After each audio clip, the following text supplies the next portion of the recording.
Hi there, wonderful Wednesday to all of you. Believe all are safe and sound at home while practicing health and safety measures prescribed by the government.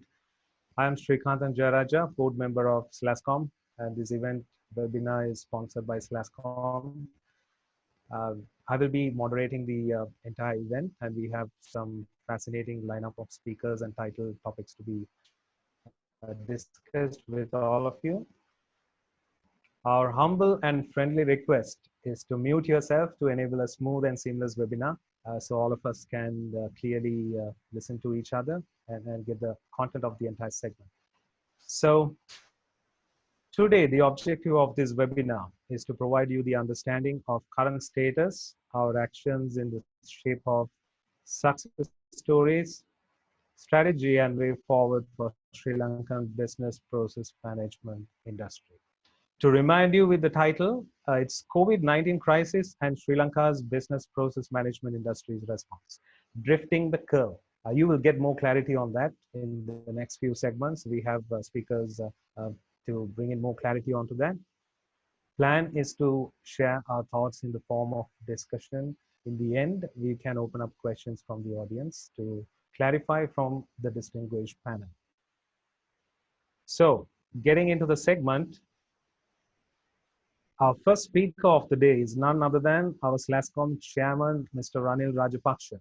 But before I hand over, it's my privilege and pleasure to give a few points of introduction to the audience before Ranil comes on talking about this topic.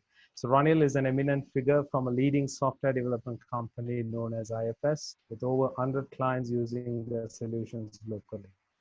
Over the course of past 20 years in Sri Lanka, this company has accepted 1,600 university students as employees. We continue to partner with various universities to help students for a better tomorrow. Ranil, being the chairman during his tenure in SLASSCOM, may be the only leader to experience back-to-back crises in different form. Nevertheless, they were never his distraction to his focus when it came to building capacity for skills required for IT BPM industry in Sri Lanka to satisfy ever-growing demand. With that, let me invite Ranil to share a few of his intervention being a chairman of SLASSCOM and what they are planning and already planned to keep the IT BPM industry intact during the crisis. So over to you, Ranil. Thank you, Srikant, and welcome everybody to this webinar, and I hope all of you are staying safe in these challenging times. So in my piece, I will introduce a little bit about the current business landscape and as SLASSCOM what we are looking at in terms of how we can support companies. So as you all know, it's an unprecedented situation, and it's some challenging times for all of us as companies and also as individuals.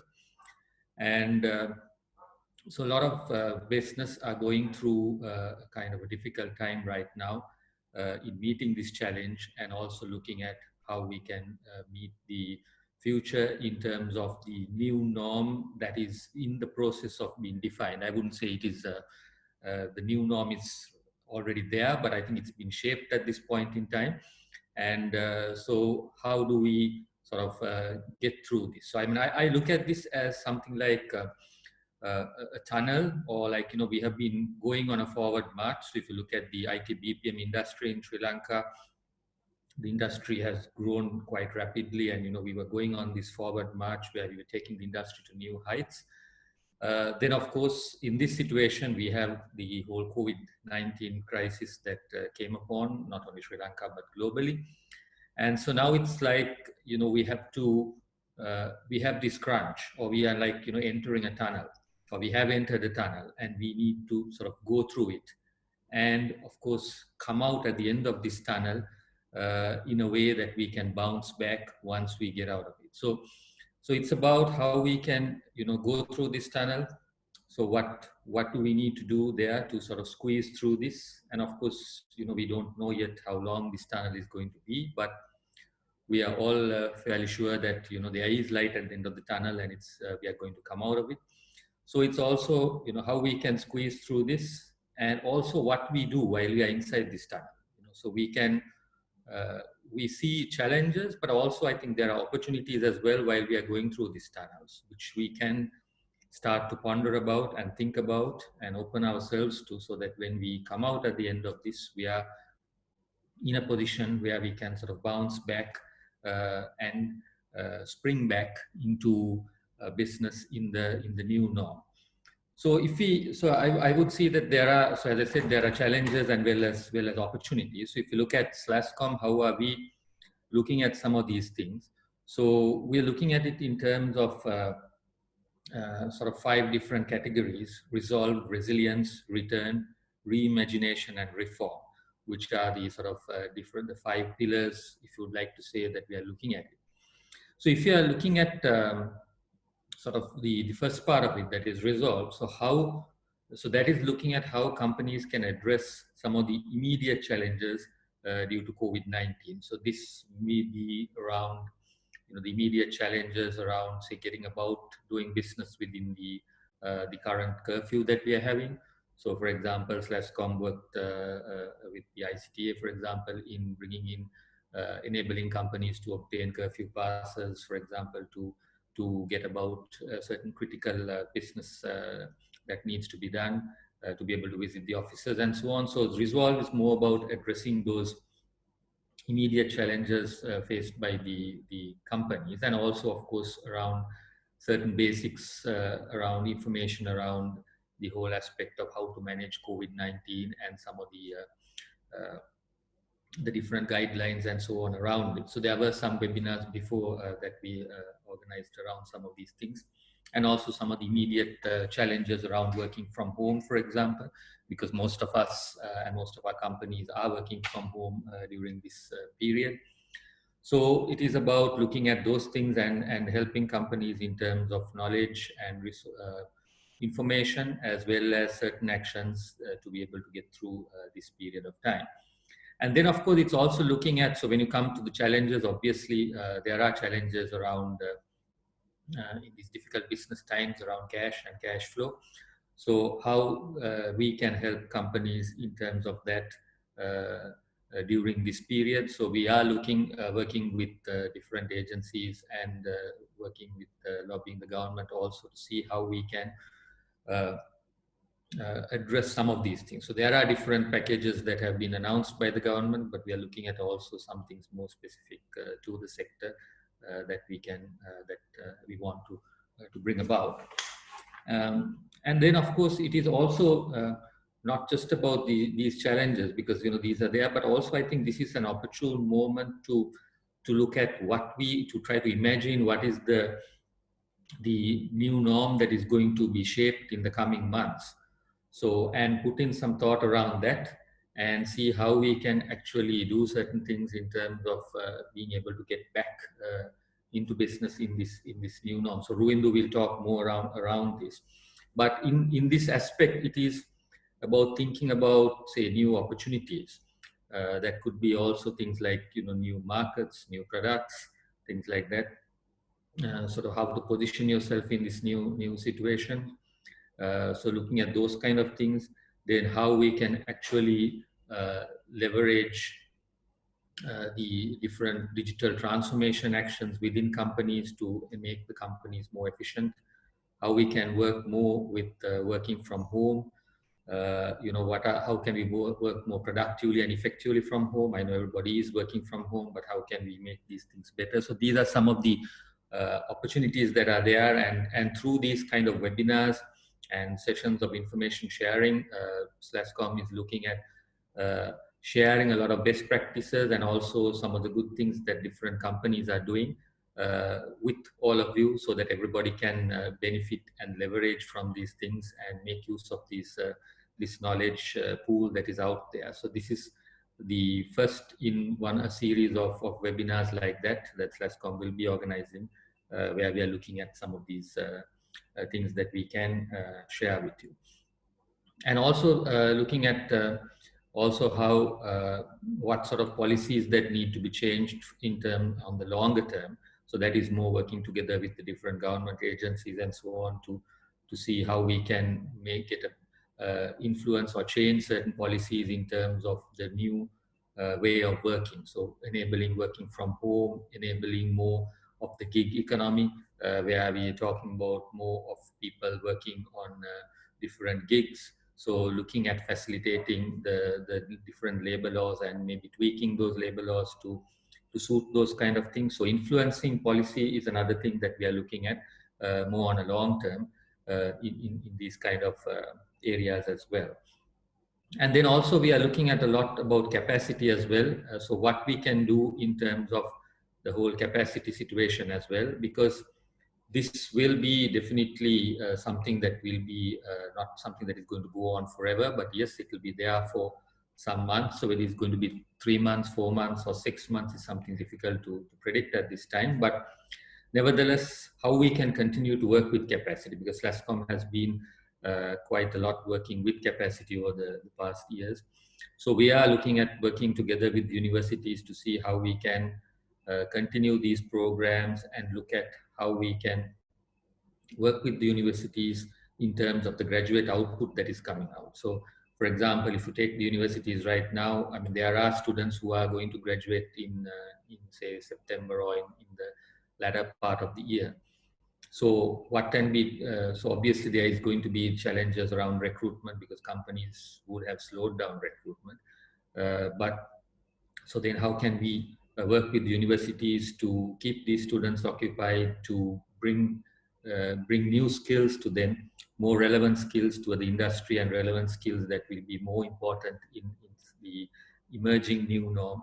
So there are some programs that we are looking at as well around these, and hopefully within one of the next webinars we can give you more details around some of these initiatives that we are doing.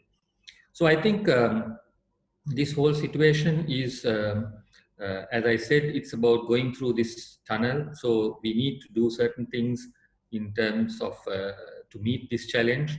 So in terms of cost and other actions within organizations to be able to squeeze through this tunnel and come out at the other end. But also while we are traveling through this, there is a lot of opportunity to think about, what is the new norm and what can we do to take our business to new heights and to different heights in this new norm. So there's a lot of opportunity as well in terms of that. So I think that is also one of the reasons for having the whole the theme called drifting the curve, which Ruvindu will talk about more. But it's also about when, say, a race car turn comes to a bend, it does not decelerate, so it continues to accelerate. So we have this choice of, we can decelerate, but also if we continue to accelerate and keep our focus on the right things and look at certain new things where we can gear ourselves and get prepared, then actually when we come out after all this, we'll be in a much better position to spring back and get back to business as normal. So with that, I think I will leave the word back to Shrikant. Shrikant, are you there? Yes, I am Ranil. Thank you for those vital focal points. Appreciate that. So capacity policies and new norm is what our chairman was speaking about for leaders and decision makers in the audience could embrace and plan for the post-COVID strategy to continue to keep their business running successfully despite the downfalls. And of course, to come out of this dark tunnel. With those best comments from our chairman, let me move on to the next segment, which will be our keynote speech. So I'll quickly do an introduction on our keynote speaker. So he's a well-known figure in the IT BPM industry, who's also past chairman of SLASSCOM, been a key symbol on laying out national export strategy for IT sector during his chairmanship. Ruvindu's passion is to help Asia-based companies grow into global brands while attracting global investors to participate in the tremendous potential seen in the region. So Ruvindu is also a founding board member of the Lanka Angel Network, Sri Lanka's first alliance of angel investors. Ruvindu is also part of the advisory board of EDB and co-managing director of Stack Sri Lanka, which is a global management consultancy firm. So it comes with a lot of experience and knowledge So let's invite Ruvindu to share his views on COVID crisis, on how he's planning to reimage the BPM IT industry post-COVID crisis, which is what we spoke of, drifting the curve. Over to you, sir. Thank you very much, Srikant. Just a quick voice check. Am I audible and clear? Yes. Yes, you are for me. Perfect. Thanks. Warm welcome to everyone who's taken time off their busy afternoons. I know, as I'm sure all of you have definitely experienced about a 25% more work than typical. I don't think I've ever worked this harder. And maybe that's probably one of the benefits, if at all, of this whole kind of thrust on us from working from home. I think everyone has been squeezed into new levels of productivity and a lot more work into it. So again, a very warm welcome to everyone who's joining us. I'm going to take the next 15, 20 minutes to really kind of share some of the thoughts that have emerged from us in the industry who've kind of been privileged enough, honestly, to kind of be part of this over the last 15, 20 years. And as we kind of came together and thought about really what is happening around us and the opportunities that are emerging, one of the core themes, as Ranil mentioned, is really being able to kind of frame the situation. And that has a lot to do with how we're going to come out of this, right? In any situation, a lot of it, as all of us have kind of experienced, your attitude and the perspective that you bring to a situation has a large implication in terms of outcomes that you derive out of it. So in that light, I think we wanted to kind of really understand what's happening, what are the opportunities, how best to kind of navigate through the situation. And one of the best terms that really kind of helped amplify, I guess, or amplify our feelings was this notion of drifting the curve. And then as Rani alluded to earlier, really, if you think about it, how does, if you are a normal driver, right? Like most of us are, your first natural reaction is when you see a curve coming ahead is to actually put the brakes and make sure that you kind of take the curve with a lot more caution and being able to kind of get out of it safely. And that's the natural reaction. And that's, everyone is normally kind of equipped to be able to react in that way. However, as we all know, if you are a professional race car driver, you in fact do the reverse. The way you kind of navigate yourself through a curve is you in fact put, metal to the pedal, as they say, and you accelerate, and you really kind of double down in terms of what you want to be able to get done. And that allows you to kind of come out of the curve with a lot more momentum and be able to come out of it faster and more powerful. And that really kind of is what this whole drifting the curve term means. And what that means to us, and I think it was very appropriate as we kind of put our thoughts together, saying that that's exactly the attitude and the view that I think we as an industry, very honestly, I think blessed to be in, and in that sense really have a responsibility towards Sri Lanka in particular and the whole fraternity. And I think our colleagues and our associates who probably are not in the same situation to be able to really bring back some of the much required foreign investments, foreign currency, and just make the economy hum again. So that's really kind of a quick introduction into what drifting the curve meant to us and how we are kind of making this come alive in our industry. And to echo what Ranil said, I think SLASSCOM and the team had done a phenomenal job to act very quickly, reach out, understand, across the 5 hours, as he mentioned, how are we able to kind of respond with urgency. What was interesting was I was privy to some of the stats around the reach out, and I think it was less than 5% of the companies were actually in a situation where they felt that they were compelled to go ask for the capital loans that the government has extended. Now, I think that's a great situation to be in, and that is a testament to, I think, how lucky we are and the buoyancy, if you like, of our industry. And I think for those people who had indicated that they wanted support, I think the team, running in the team, are looking at how we can, as an industry, come together, really assist and help them kind of get through the situation. So with that, I'm going to move on to the next slide and really kind of talk through what are the recovery options, right? I'm sure most of you hopefully would have seen this. This is coming out from what McKinsey shared a few weeks ago, really kind of analyzing what are the different recovery scenarios, right? And I'm not going to go into detail, but essentially kind of maps out typically nine scenarios that most likely might play out. And you might have heard of this term. It's essentially three options, right? So everyone, and if you look at some of the past pandemics to situations, crises like this, everyone is hoping for a V recovery, right? So there's a huge dip, but you want to hopefully kind of be able to come back as fast as possible. And in some cases, it even propels you further. And that actually is very much, if you look at what happened to the IT industry, whether it be the dot-com crash, to whether it be even after the financial crisis, as an industry, the IT BPM industry globally actually, in many ways, it recovered much faster compared to every other industry. And in fact, it kind of further accelerated its opportunities and kind of went even further up. But as an overall economy, and if you think about it as the world, I think the predictions so far, or kind of where the consensus seems to be evolving, is that we're probably more likely looking at a scenario of A3 or A1, right? And I think A1 is probably where there's a situation, and that's more of a U curve, right? So it's going to be a bit more prolonged. As you guys understand, obviously, it's a 12 to 18-month window that people are kind of presuming before a vaccine comes in, or we have herd immunity, or whatever it is, right? I'm not going to get into technicalities, but it's nonetheless expected to be something that's going to get drawn out a bit more. So as a result, it's going to be a bit elongated.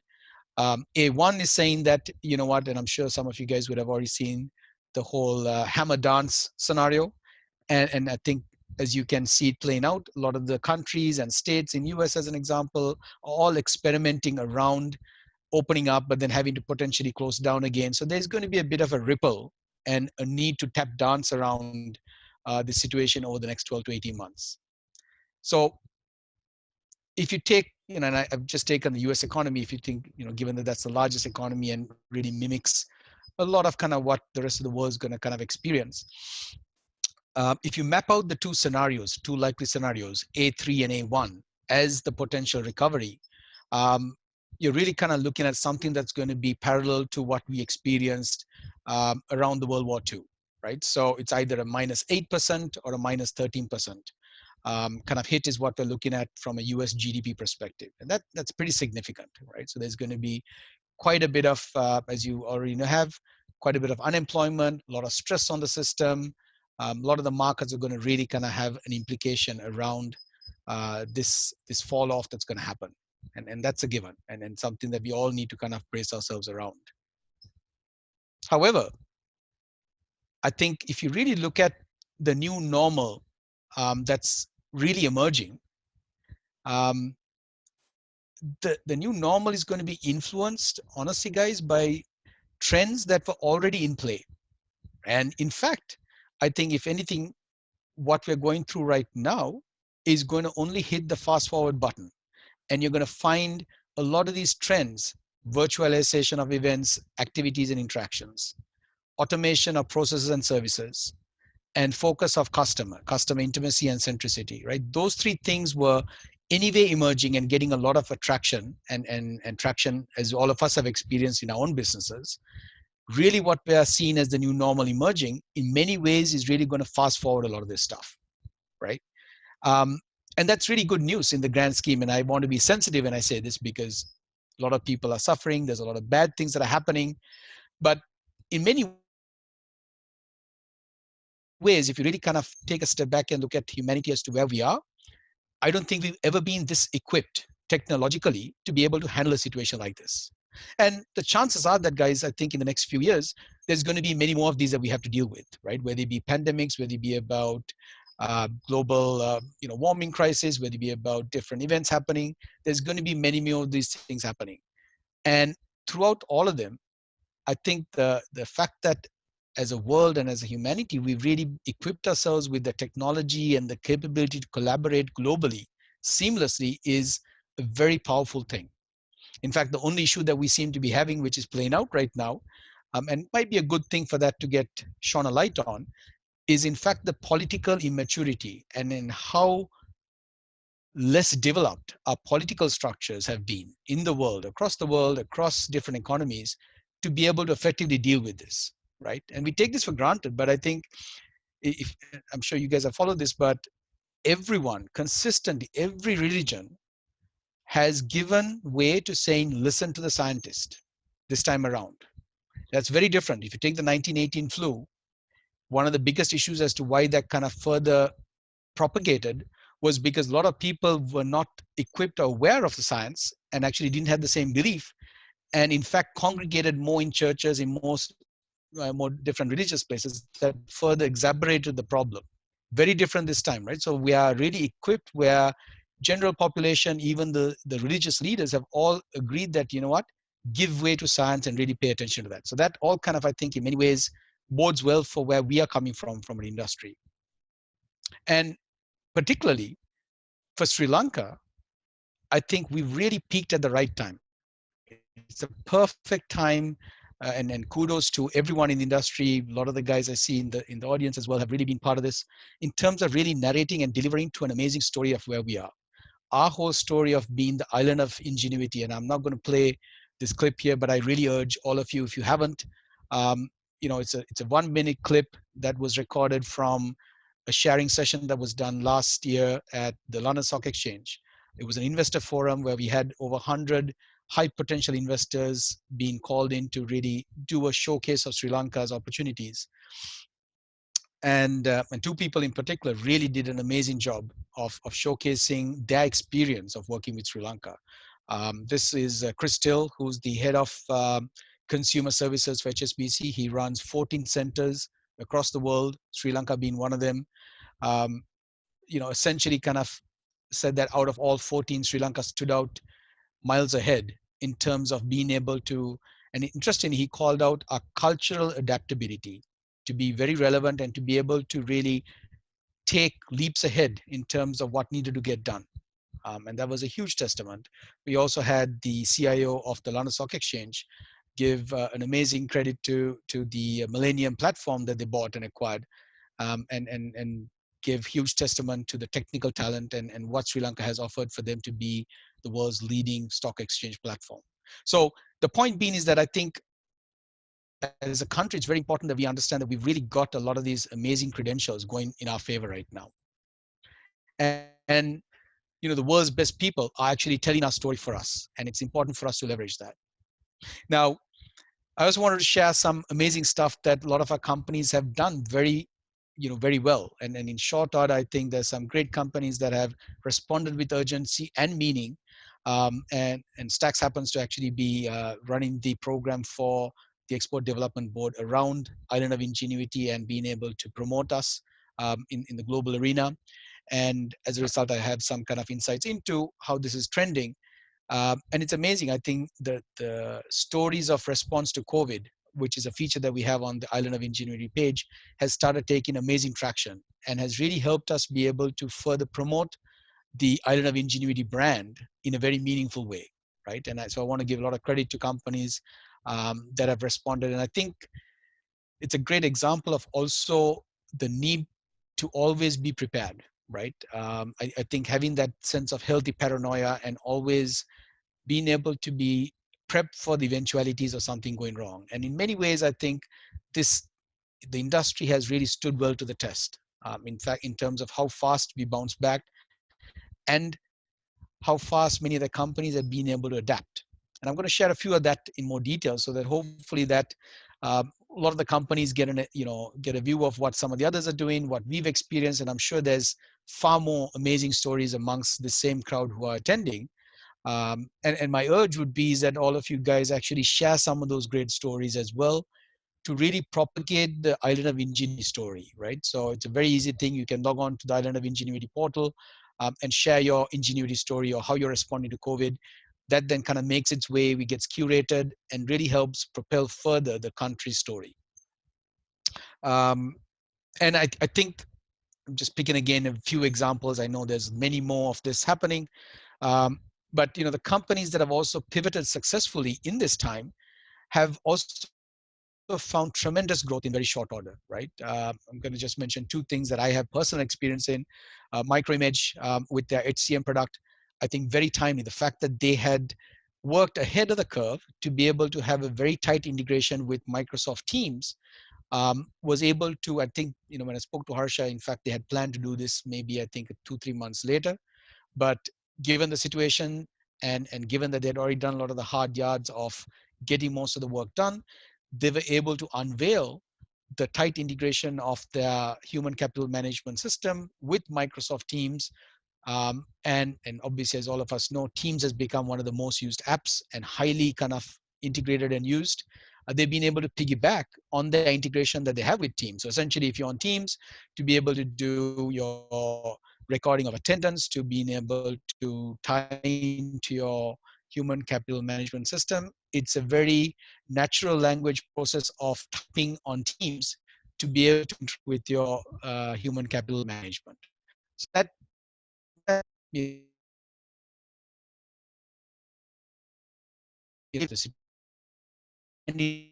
team that you're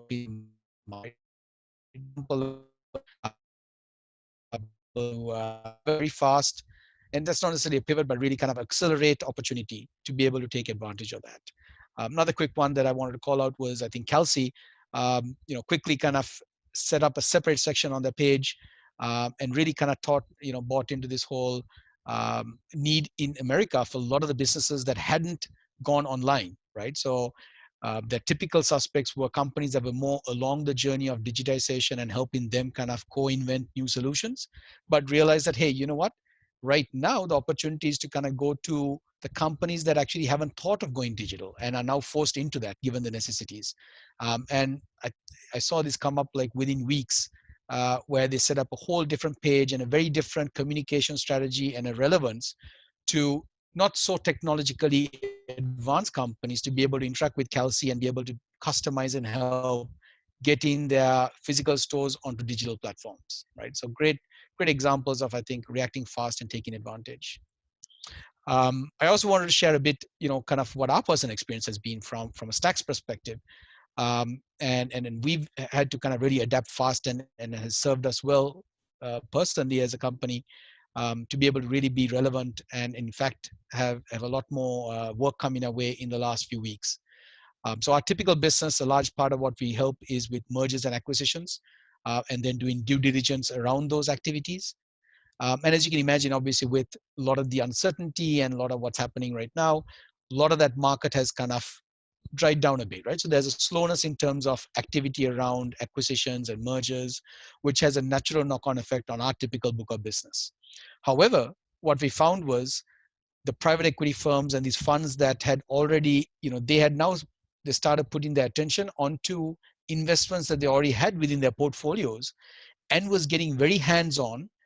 And in particular, we found it across most investments, but in particular with enterprise software as a service companies, because those are the companies that are now, as I mentioned earlier, the likes of HCMs, the microimagers, and so on globally, they're getting a huge lot more attention.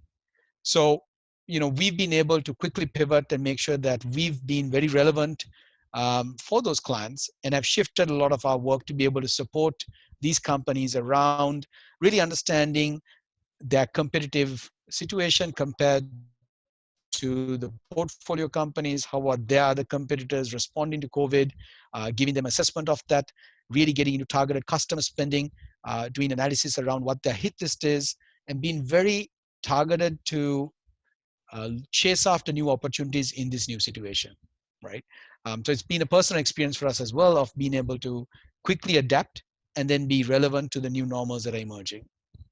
And also just I'm going to end off with something that's been interesting, and we've been lucky to have thought about this ahead and we're able to quickly adapt, is in terms of really investing into digital and integration in our own business. So we've ahead of the time. If you think about consulting, it's kind of a pompous industry, right? So when you are consulting, you hire A+ personalities, people who naturally think very highly about themselves. You're giving advice to others. And in many ways, you kind of let the personality lead, right? It's about selling your personality and your thoughts. So there's a bit of a paradox in terms of trying to automate or to digitize some of this, because you kind of feel that you're commoditizing something that's of high value. And that's been something that throughout the industry, companies have kind of been challenged with. And I'm really glad that we had the hindsight and were strong enough to really resist that, and keep investing into the digitization and that automation journey. That really allowed us to very quickly kind of start putting out new products and things that were a lot more relevant. And one of those products that came out of that was this whole Stacks Rebound Index, which we've got a lot of data feeds coming in, automatically kind of fed in, updated on a natural, regular frequency. So it's essentially kind of looks at health indicators, economic indicators, consumer behavior. We've plugged into Google mobility data to really get a sense of, and really what we're solving for is being able to advise our clients and our private equity firms in terms of which countries and in which states are most likely going to rebound, so that they can really adapt and invest appropriately in terms of the comeback. So I'm going to stop there. I know I've kind of covered quite a bit of ground here, but wanted to kind of share some very practical, specific stuff, I think, that has posed as opportunities. But more importantly, what I really want to leave with all of us, I guess, is um, the mindset and the ability to really kind of think big, reimagine what opportunities are going to come into the industry, and really view it a responsibility, I guess, right? I think for Sri Lanka, we deliver about $1.8 billion of exports into the country as an industry. We had put a target of becoming 5 billion by 2025. I think my view is that I think this is going to just give us a short-term dip, but in fact, being able to even beat that by 2025 is quite possible, because there's a huge amount of new things that are going to emerge. And as I mentioned earlier, this is just going to fast forward some of the inevitable stuff that was happening. And it's up to us to, I think, be relevant and ready to capture some of that new opportunities. So I'll stop there, and back to you, Srikanth, and I'm sure we'll take questions later on. Thank you, Ravinder. But before I'm going to let you go, thanks for that wonderful introduction of that theme of drifting the curve. And I think it did throw a lot of clarity into what we are trying to achieve as one organization, that is IT and BPM industry. And more than anything, yeah, we are Sri Lankans, and how do we come in branding ourselves very strong at this point in time. Right. So my question is for the audience who are right now listening to us, in terms of the new opportunities which might arise after the post-COVID era. What will be your advice for them in terms of upskilling themselves to these new opportunities that they see? And we spoke about, there will be virtualization of different activities and customer intimacies and automation. What are your key advice or points for the graduates and job seekers in specific?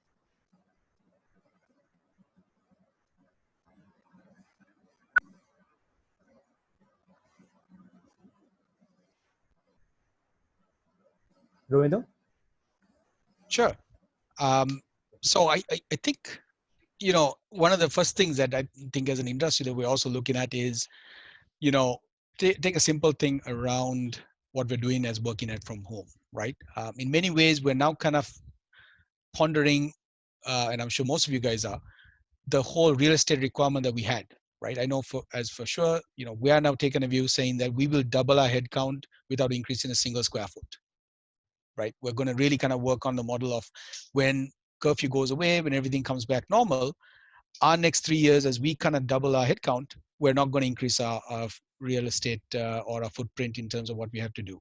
Now, what that really does, it starts opening up the potential. What earlier was kind of a mindset block of saying we needed to hire people within a certain radius to be able to come effectively and work with us. That was kind of a hard constraint baked into the mechanism, right?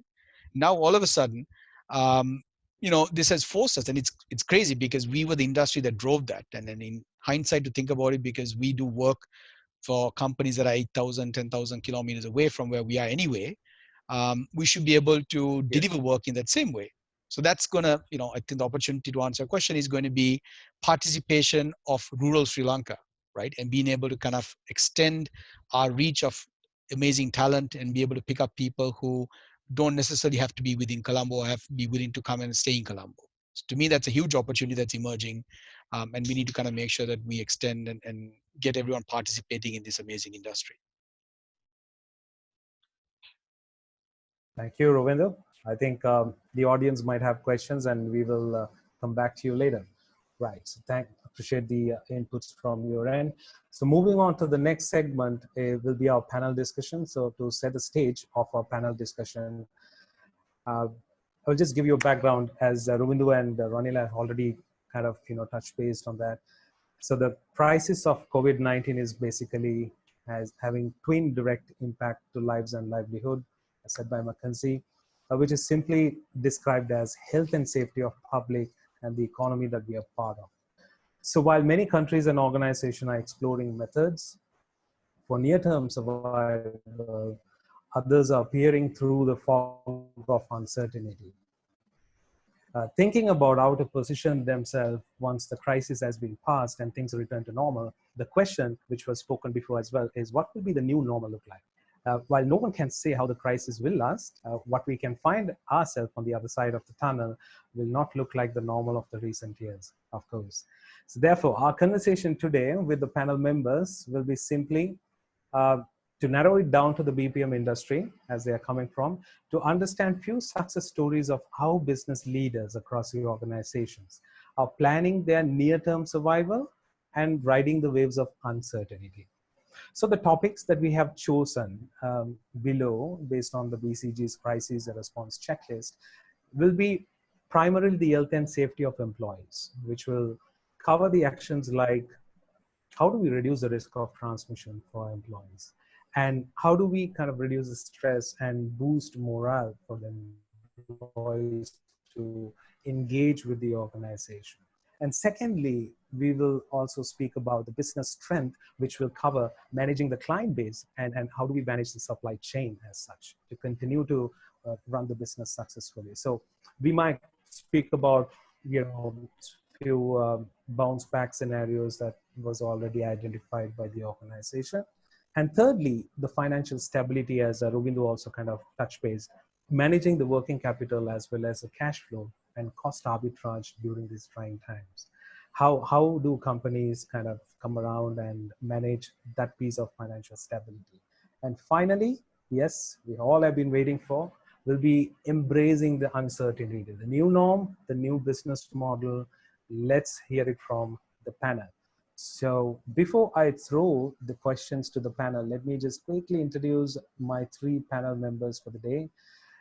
Firstly, I'll start with Jehan Pirin-Banayagam. As we all know, CEO of Informate. John Key is holding, being the parent company. Informate is the first captive shared services center in Sri Lanka. Incorporated in 2005, Jehan has in-depth domain expertise across various major industries and hands-on experience to identify opportunities and transform processes for their customers across the globe. Thanks for joining in, Jehan. We welcome you to this panel today. And next we have, thanks. Next we have Omar, Director and CEO of Telida Private Limited, holding in his hands over 15 years of international management experience in multiple industries and sectors. He had his executive education in corporate business leadership at Harvard Business School, Boston. And he's a founder, board director, as well as a treasurer of SLASSCOM, and is currently on the advisory panel of Export Development Board for IT BPO services and an EXCO member of Sri Lanka Singapore Business Council.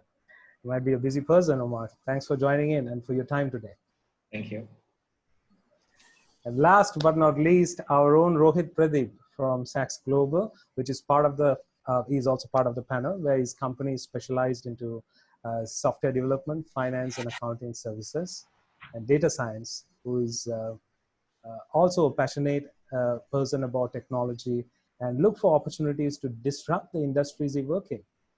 And Rohit has helped companies involved in apparel, energy, logistics, and mining, and exports to grow further. Rohit is currently serving as lead for BPM Forum. He's working alongside with me.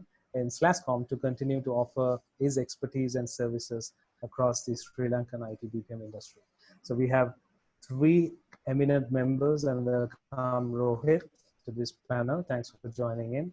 So with the distinguished panel, let me start with the first question, which will be about employees' health and safety. So lives need to be safeguarded before livelihood. Yes, of course. So let's begin our conversation to understand the employees' health and safety measures taken from each of your companies to protect our workforce within and outside office premises during the crisis. So let's start with Jehan, and then we will move on to Umar and Rohit. Over to you, sir. Thank you, Srikant. So the whole crisis hit very, very quickly, but we made it possible for the entire workforce to switch to teleworking. And our training division quickly rolled out guidelines on staying safe, guidelines on managing during curfew. This included programs to keep morale high. You have a young team that is used to meeting people, that looks forward to interaction and collaboration, suddenly cooped inside the walls of a home. So we gave a lot of thought and attention to the morale aspect.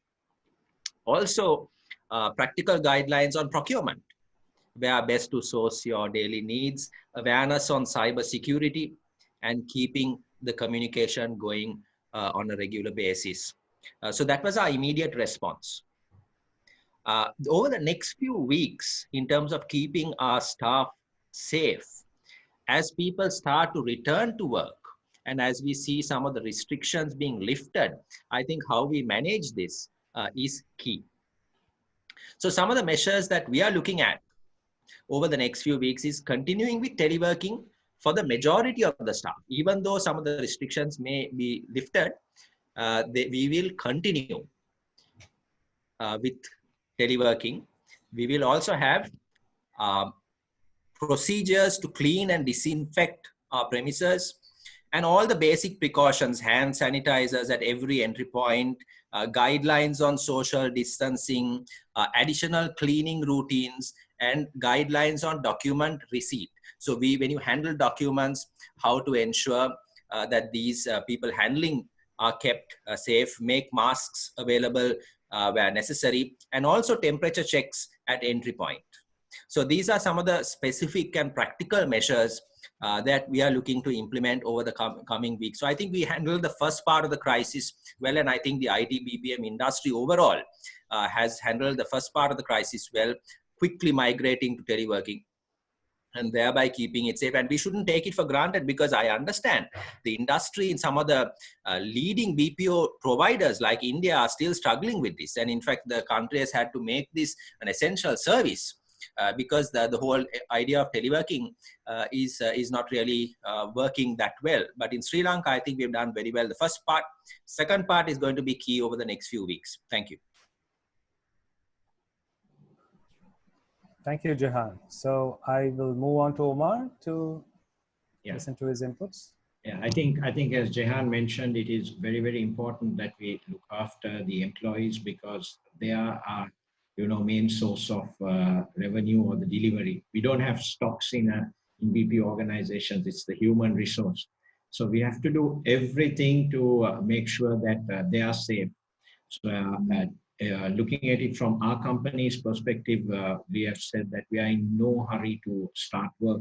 Even though we were offered the curfew passes, we did take the curfew passes for our IT team and a few other managers to get into office and sort a few things.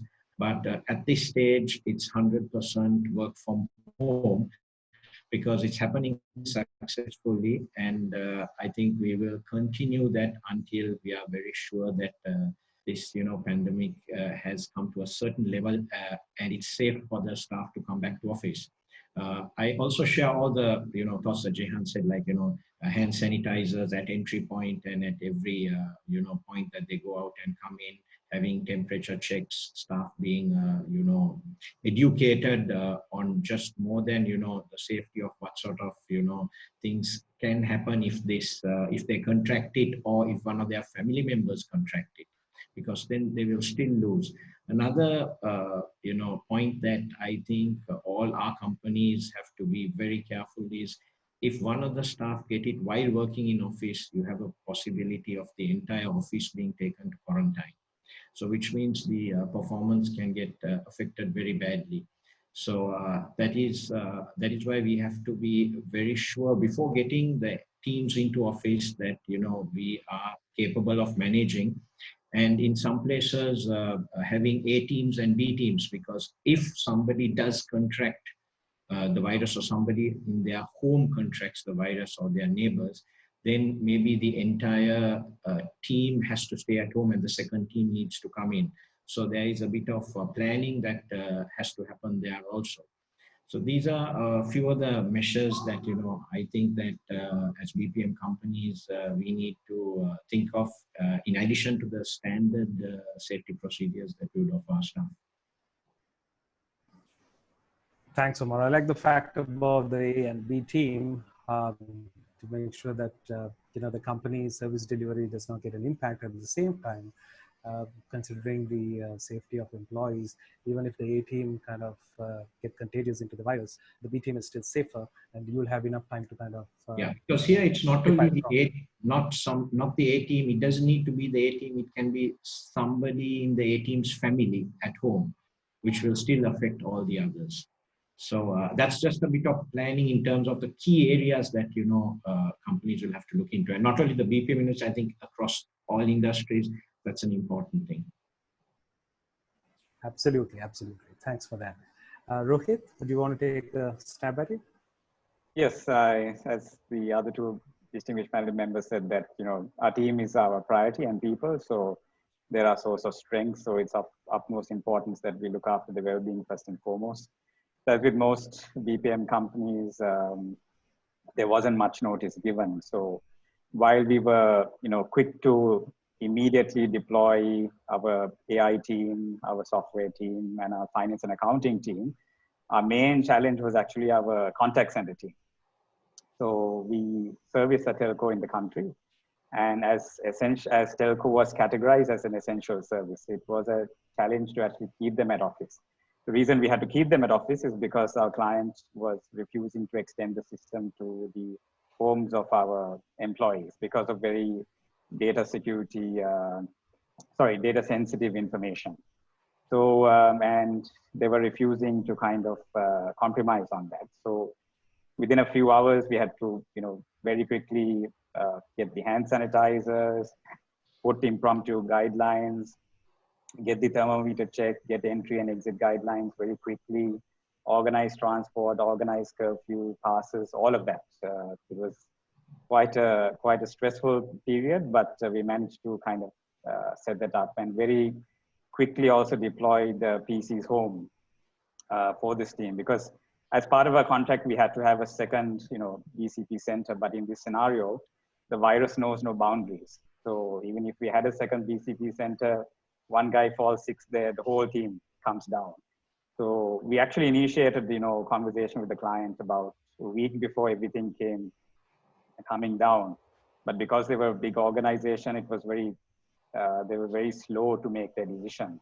Although we kind of kept putting pressure every day, but by the time we got approval, it was 3 hours before the curfew was imposed.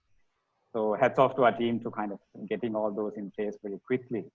So what we've done now is, you know, the client has accepted that, you know, we have one core team at office which has access to the system, and there are many work from home agents which are supporting that.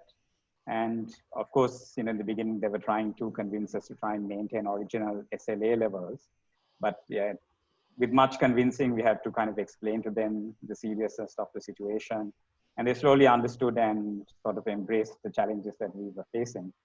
So as Jehan and Omar said, that, you know, we had immediately implemented guidelines at office, so that, you know, one point of entry, temperature check, sanitizing before you come into the floor premises, sanitizing your desk, sanitizing your headphones, all of that before you hand over your shift.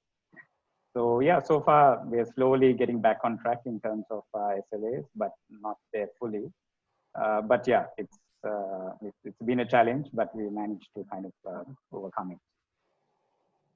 Srikanth, if I could just add to what Rohit said, I think the response of our teams to this crisis has been extraordinary.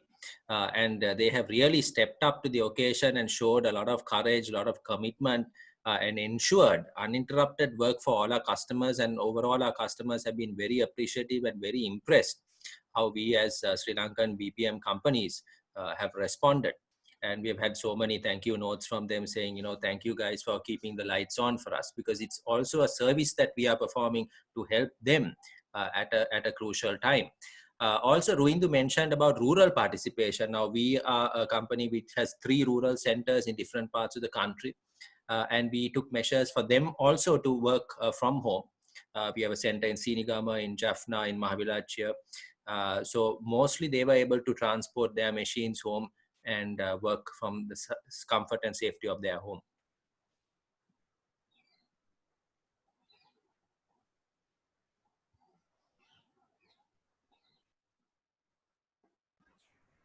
Thank you, Jehan. I think that was a very valuable point, because all of us as an industry, we had experienced this, because none of us knew from the time they called in for a lockdown, we had a very little time to play around. And I remember the conversation I had with all 3 of you. Most of us have recovered in terms of service level. And right now, the communication platform that we all have done for our employees, over communicating and showing the genuine care, I think that kind of showed in the success to bring in as much support from the employees end. So thanks for all those nice scenarios which were shared, you know, with the audience today. So because we're talking about employees' health and safety, right? So employees also had another question in mind. So before even they put that question over to myself, what I wanted to find out is that employees are concerned a little bit towards the job security side of it. While we spoke about the health and safety perspective, right? The lives of the employees, the life piece of it. The livelihood is something that they still have a little bit of uncertainty.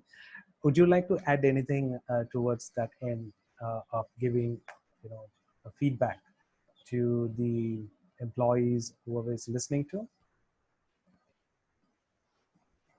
I think we can start with Omar and then move on to Rohit and Jehan. I think it's important to be very transparent with the employees, and drive it to them that if they can perform and if they can basically fulfill the SLAs and manage the demand what the client is putting on them, then ideally you're going to continue to work, so you have absolutely no problem. Because again, getting back to work from home was a new thing for most of the Sri Lankan teams. So they had to start adapting. And you can see that productivity is increasing over a period of time with them. But so it's communication to them, saying that, look, keep performing. And of course, they are performing, they are doing their work because the work is coming into them. So there's absolutely no need to worry about job security at that point, because the client is sending you the work and the work is, you're doing the work. But in case there is a drop in the work and, if there is a need to do an adjustment in their salary or anything, again, it's about communication. If you communicate to them and say, this is a temporary thing, having spoken to your client, understanding your client, you worked for a couple of years with the client. So then you tell them, look, it's going to be for the next 2, 3, 4 months. So this is what the client has said. So let's work together. Let's manage this. But there's going to be a slight adjustment in your package. So I'm sure they're going to accept it, because at this stage, it's better to have that than have nothing. So if you communicate and communicate positively to them, I think that is the most important thing that you need to do with your. Absolutely, Omar. Thanks for that. Rohit, do you want to share your comments? Yes. So yeah, we also had our chats with our employees, and it was very important for us not to sugarcoat or lie about the situation. I think we really had to, stand up in terms of our integrity and really not sort of paint a false picture. We communicate to them, all our clients also themselves are facing a hard time. And, we ourselves had to extend ourselves to kind of help them through the situation. That was important.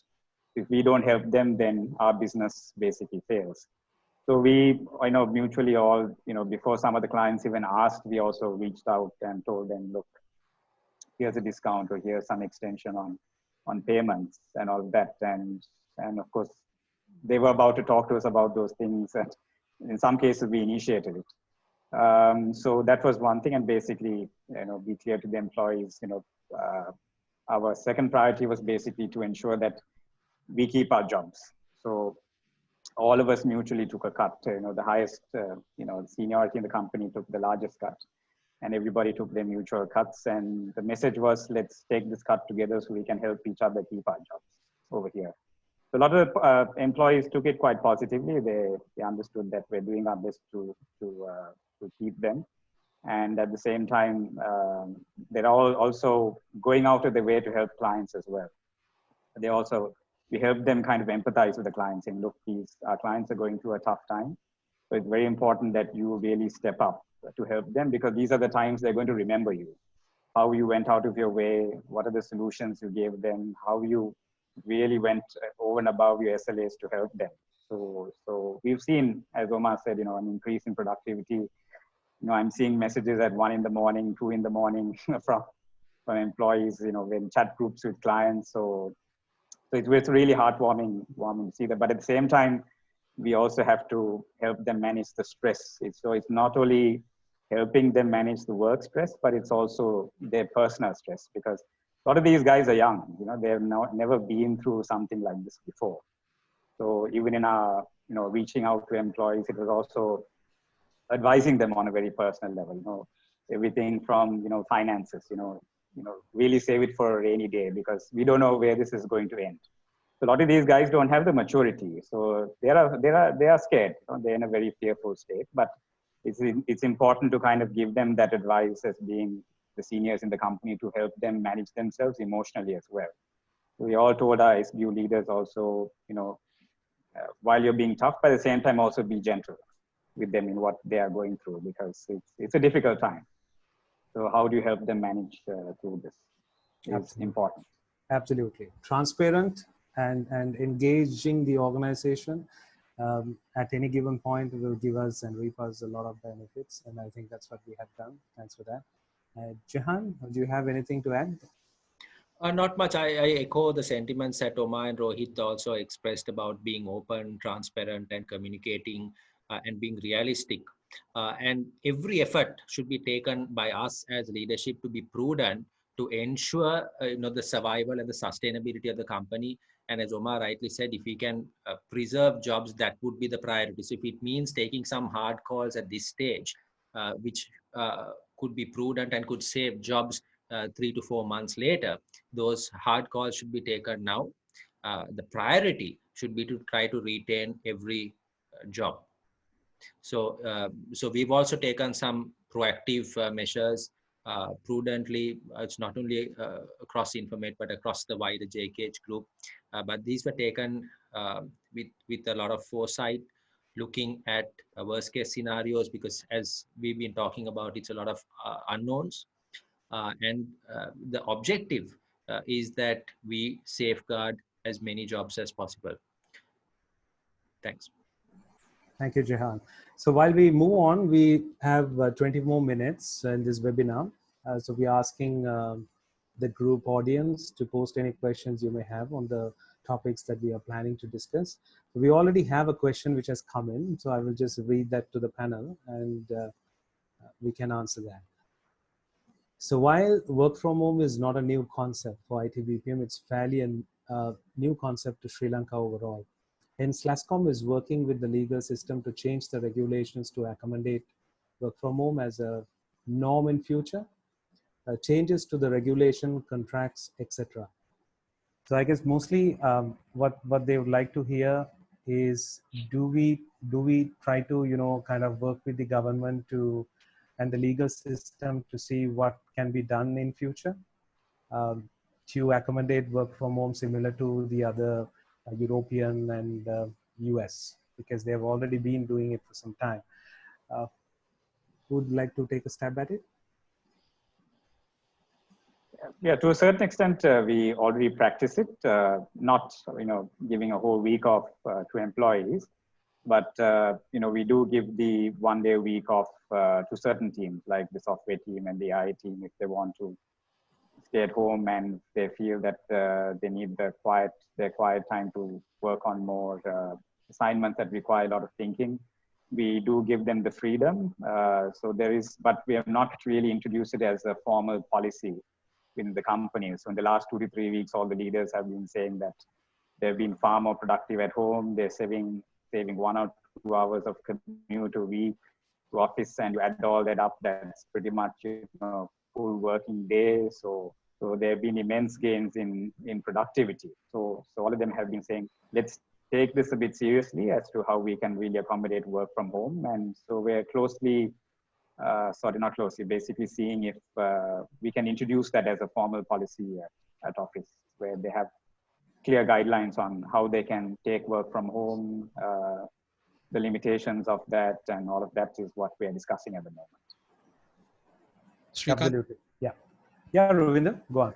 If I may jump in, I think just to also share, and a great question, and something that I think is actively being worked on right now.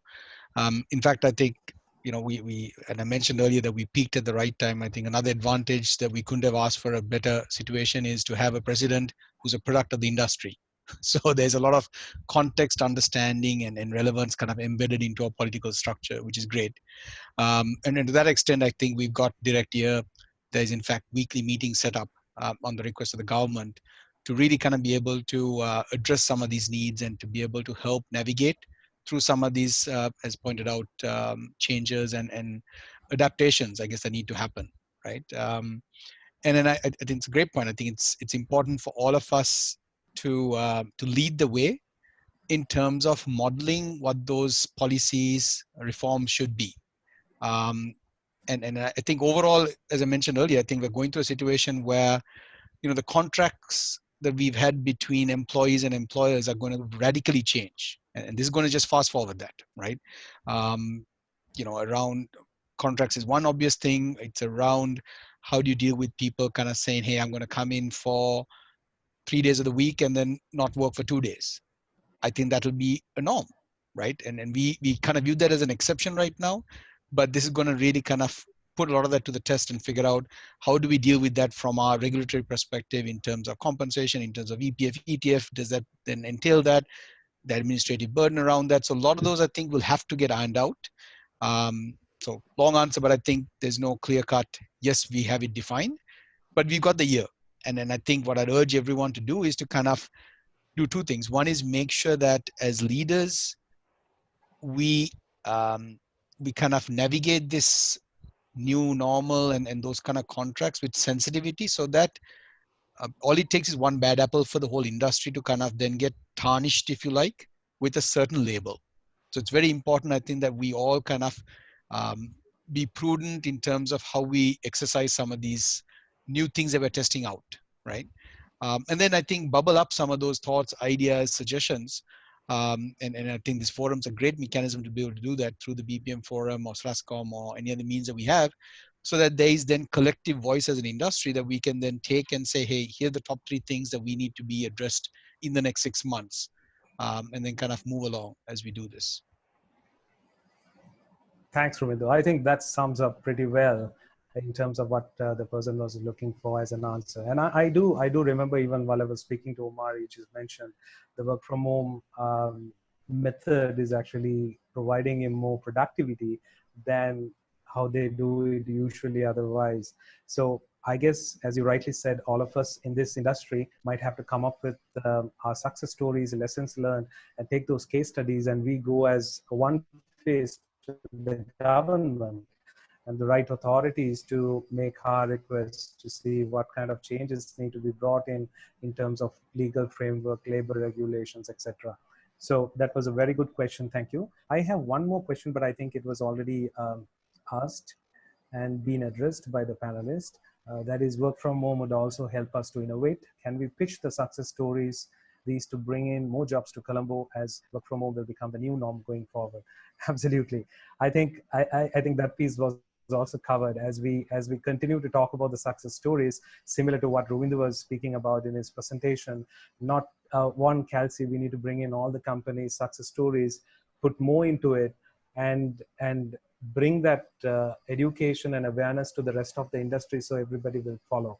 And this, of course, will become the trend. So thanks for those questions. Let me move on to the second topic, which is also important. And I think our panelists and their companies have done some wonderful activities pertaining to those. So let's hear from them quickly. It says technology continues to shrink physical distance, but in other ways it could set for a return. Obviously, there are cash flows and profits. So what I'm going to ask as a question is, how do we believe that technology is helping you to manage the client base in specific and operations as well as the supply chain to continue to keep your business strong during this time of crisis? Omar, would you want to take a stab at it first, and then we'll move on to the rest? Yes, I'll just give you a quick roundup. For us, most of our accounting and legal clients were cloud-based, so it was very easy to adapt the work from home practice on them. On the call center, we did have a challenge, like Rohit also mentioned previously, but our teams worked very hard, and we managed to bring down, transfer all the calls that were coming from Australia to individual PCs in the agents, in the residence of the agent.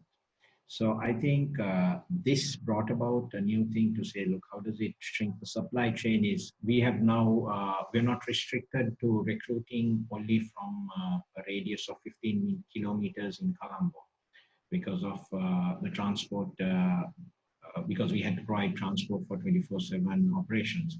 Now we have the option of going all across Sri Lanka, and this even opens up in case for if you need specific skills, we can even recruit from Philippines or Malaysia or anywhere, because we've now tested the model. The client is happy with it, and we've got the approval to work from home. We've built in the required security around the system for it to work. So I think that has brought about a big change in the way we would look at recruitment, look at our supply chain in the future. So I think all companies, will go through this. Again, the other thing is, how do you train? So in Sri Lanka was not into or the BPM industry was not into big time work from home. Maybe some of the training methods we used were primitive, but now what I think we need to do to move forward is sort of make all our training methods to be able to be done online, and have content that, staff can look at it online, and then, get themselves trained up, and the trainers can, work through online. So if that is done, I think there is a big boost to the industry, because one of the issues we had is good English speaking staff who want to join the contact centers or, certain BPM processors. And we couldn't find the English language easily, but I believe in places like Kandy, Nuwara and Gaul, outside Colombo, that ability to speak good English is available. And it's about us now managing to tap that and get them to work from those locations from home. So I think on the supply chain, there's a certain big advantage for the BPM industry. I appreciate those comments, Sumar. We'll move on to Rohit. We have 10 more minutes. Rohit, just doing a little bit of I'll make it quick. Yeah. So yeah, a lot of communication was online. So as Omar said, for our finance and accounting team, already using cloud platform. So we work on a platform called Zero. So a lot of that work happens digitally. And again, a lot of communication happens through Slack, Microsoft Teams, WhatsApp, all those channels are used over there. And then for productivity tracking, we've got Trello, we've got Jira. So it depends on what the client wants, but so all these tools, those tools help to create, sort of monitor your productivity of how the teams are delivering on their milestones. So especially in a moment like this, so while we're working at home, we can just click on our dashboards and just see how far our teams in sort of achieving their goals on their dashboard. So all those tools have really helped us kind of manage working from home, and also keeping the teams close together in terms of achieving their goals for their clients. Thanks, Rohit. Jehan, do you want to close the comments? Sure. Technology has been key, particularly Microsoft Teams and similar things like Zoom for communication and meetings. And we've all been pleasantly surprised how effective teleworking has been. So I think a lot of mindset changes have happened over the past couple of weeks. And we'll see even going forward a lot more adoption. We've seen each of the supply chain also adopting and adapting very quickly. We've seen traditional suppliers moving to electronic invoices. We've seen banks accept electronic documents and signatures. We've seen a massive shift away from checks to fund transfers locally. We've seen people develop new apps. So technology has been central to managing during this crisis.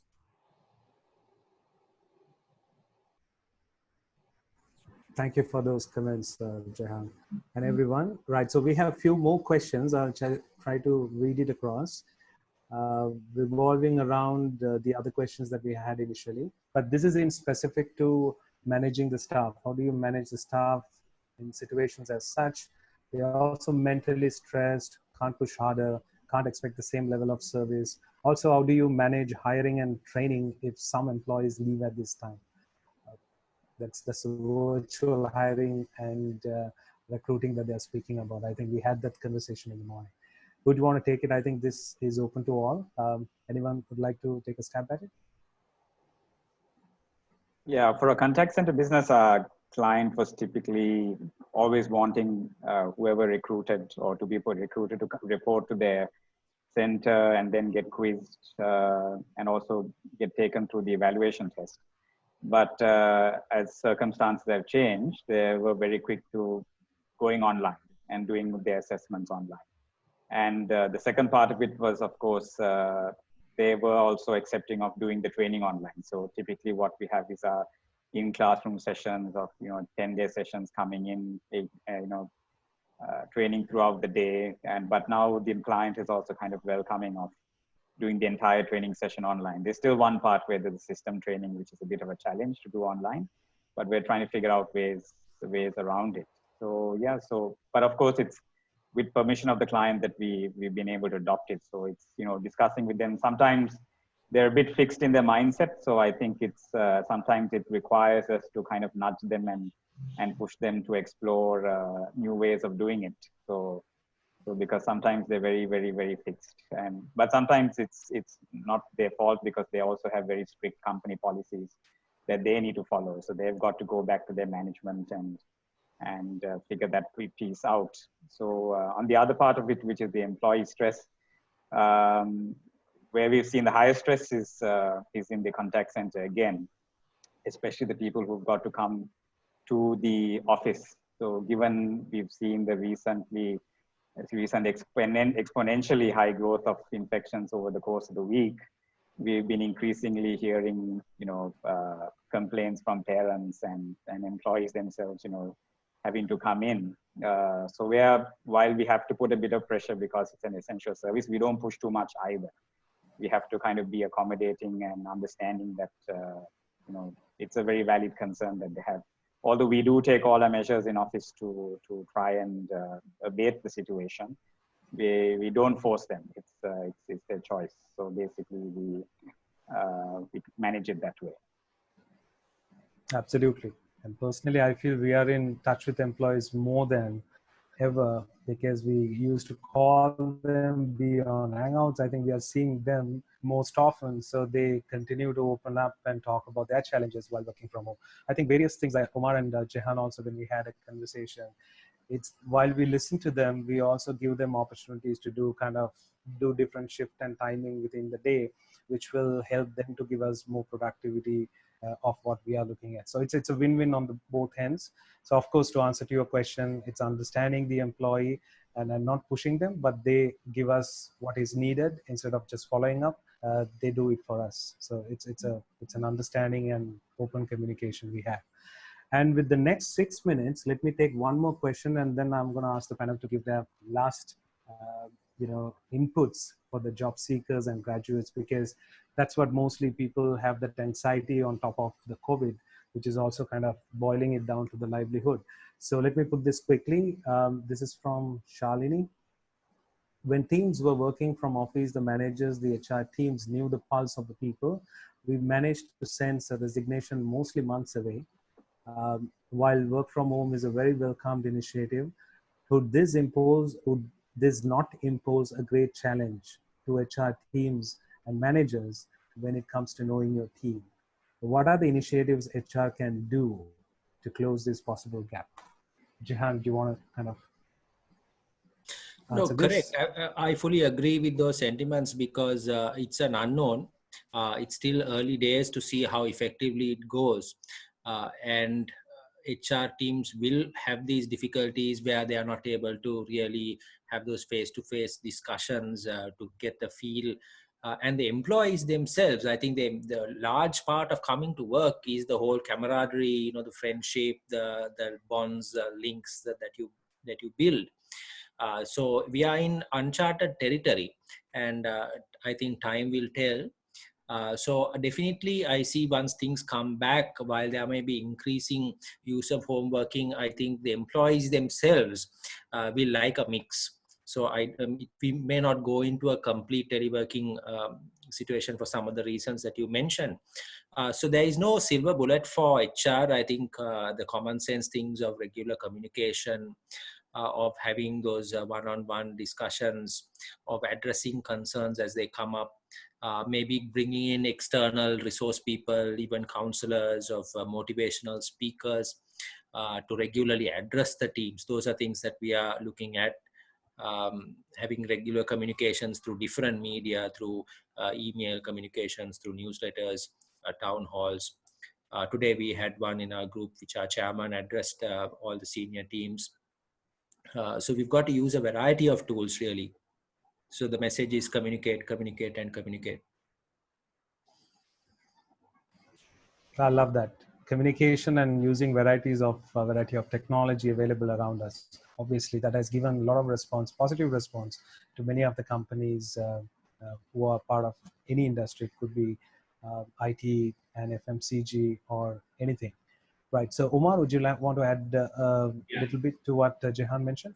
Yes, also just to drill down to this, I think there's an age bracket also. If you look at staff in their 20s, they like to come to work, but staff in their 30s are sort of taking this as a more welcome thing to be at home, and who've got smaller children. I mean, they're able to spend a lot of time and stuff like that.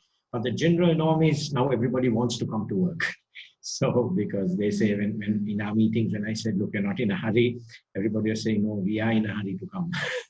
So I think that's just to come and like Jan said, you know, the friendship and coming to work, having your colleagues around discussing, they're missing all that. So it's again about communication, where the line managers will directly keep talking to the teams. The HR manager at least once a month is going to speak to everybody individually, see for their needs, and always you know, keep them aware of what is happening and keep in touch. So if that happens, you know, they know immediately. They don't know what is happening, then ambiguity sets in, worry sets in. But if you can keep telling them what's happening, then they know that's from the working side. But other measures like, you know, even just organizing a few online games for them, etc. These are few things that keep the entire team motivated. So having said that, they're also pretty smart. I know there are a lot of WhatsApp groups and a lot of games. Some people say, look, some of the issues of working from home is I know staff are spending time on games and things like that. So it all goes on to the age bracket of the staff. But where you see more senior staff who are in their 30s are more responsible and trying to coordinate things. But also there have been a few people who have not been able to adapt working from home properly, who've, you know, dropped down. Like we had an issue that we had to issue a warning letter, and, you know, even look at even termination, where we said, okay, we'll give you the next 1 week to perform, because you know, they are slacking. But in office, this particular person was able to do it. So there are a few minuses, I think a few of them, but majority have, you know, established and been able to deliver well from home. Thank you, Omar. That really helps. So before we wind up, we'll take 10 seconds for each and every one of the panel members, including Rovindu, is there. What will be the message that you have for the audience during this crisis? 10 seconds, each of us. So if I could start off, I would really take that word resilience that we spoke about, along with positivity and adaptability. We've got to believe that we will come out of this better and stronger, and a negative mindset of doom and gloom is going to become a self-fulfilling prophecy. So I really recommend a positive mindset to look for new opportunities. Adaptability, flexibility, being able to switch to new domains, new services, look for new opportunities will also be vital. Thank you. Thanks, Jehan. Rohit? Yeah, so I resonate with Jan's words, and basically also in this time, as he rightly said, we need to be flexible in terms of looking for new opportunities. So to take him forward, there's a term I heard which was called forced entrepreneurship, where we have to take what's called a growth mindset. Basically, welcome the challenge, as Marcus Aurelius, the famous Stoic philosopher, said, "Obstacle is the way." So we have to take our challenges head on, see what it has to teach us, and see what it has to teach us in terms of how we need to evolve ourselves and our business models as well.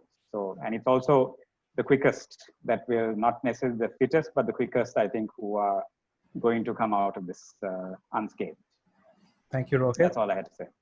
Appreciate that. Omar? I'm looking at it from a client's perspective also for the companies who are here.